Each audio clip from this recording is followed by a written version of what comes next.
Activity on the European calendar is set to surge in the week ahead, with several central banks scheduled to announce interest rate decisions, including the European Central Bank, the Swiss National Bank, and the Bank of Russia. A long list of economic reports are also in the pipeline, with investors Monday due to receive fresh figures on Swiss and Czech unemployment, Germany's trade balance, and Turkey's rate of economic growth for the third quarter. Turkish GDP slowed by around 2% in the 3 months to June from the prior quarter amid a host of headwinds. The country's economy has been suffering from a slowdown in domestic demand, as well as private consumption and investment spending, amid tighter financial and credit conditions. Its leading indicators are also pointing to a sustained increase in unemployment.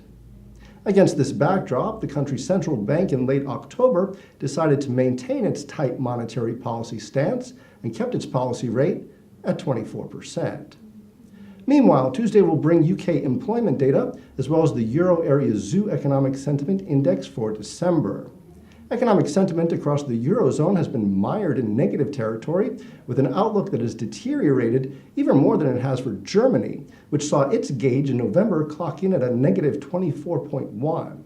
ZOO President Achim Bambach said the figures for industrial production, retail sales, and foreign trade in Germany all point towards a weak development of the German economy in the third quarter. This is due to a decline in the current situation. Elsewhere, market participants will be watching Brexit developments closely, as the UK's House of Commons is slated to vote on Prime Minister Theresa May's withdrawal deal with the EU. On the calendar for midweek, Russia will provide trade balance data for October, as well as a final reading of third quarter GDP, and the Euro area will unveil a new report on industrial production. Then market watchers will turn their attention Thursday to interest rate decisions from the central banks of Switzerland, Norway, and the Ukraine, as well as from the ECB. In late November, ECB President Mario Draghi said before the European Parliament's Committee on Economic and Monetary Affairs that a slowdown in euro area growth mainly reflects weaker trade growth, but also some country and sector-specific factors, and employment growth is expected to slow somewhat as labor supply shortages become more binding. At its previous meeting in late October, the ECB left its key rates unchanged and said it would make net purchases under its asset purchase program at a new monthly pace of 15 billion euros until the end of December, when the program itself is due to stop.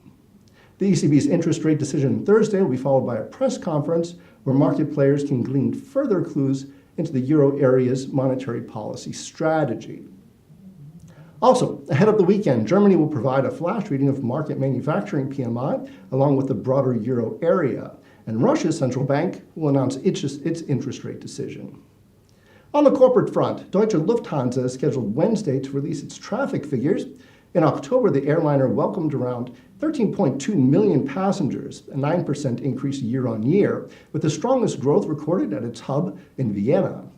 Lufthansa has recently suffered several blows to its financial performance amid higher fuel costs, flight delays and cancellations, as well as merger-related integration expenses and losses at its discount carrier Eurowings. In the meantime, select the event calendar option in the IBKR Trader workstation for a full list of U.S. and global corporate events and earnings, dividend schedules, economic data, IPOs, and more. I'm Steven Levine for Interactive Brokers, asking you to enjoy the week ahead.